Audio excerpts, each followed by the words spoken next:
Does Avowed have an open-world map? Avowed isn't open-world because the pacing is really tough without zones. Obsidian's developers sat down to talk about the lack of an open-world environment in Avowed.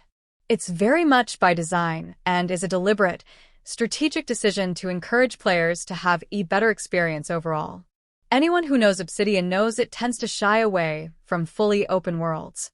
The Outer Worlds and Pillars of Eternity are two franchises that feature large, explorable levels instead of a completely open-world map that players can roam at their leisure.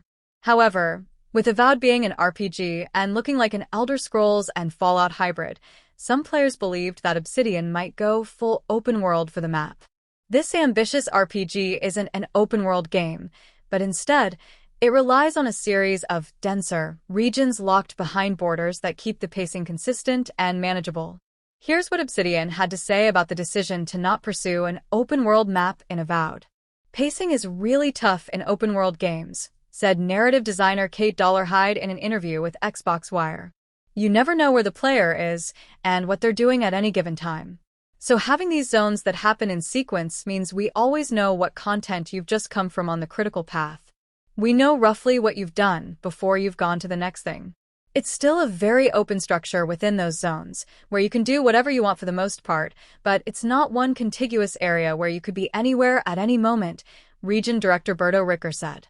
Having smaller, more detailed regions or zones has enabled Obsidian to scope in and focus on delivering a more immersive, choice-driven experience for players. Even with the zones being scaled down from the open-world models we might be more used to in these grand RPG titles, we can still expect there to be plenty of meat on Avowed's bones. From the sounds of it, Avowed could still have an open-world feeling, but also keep you grounded in what content you're pursuing at a single time. This could lead to a less cluttered quest log and make it easier to focus on the different goals in each zone. We'll have to see all of the map design decisions play out in Avowed when it launches on February 18th for Xbox Series X, S, and PC.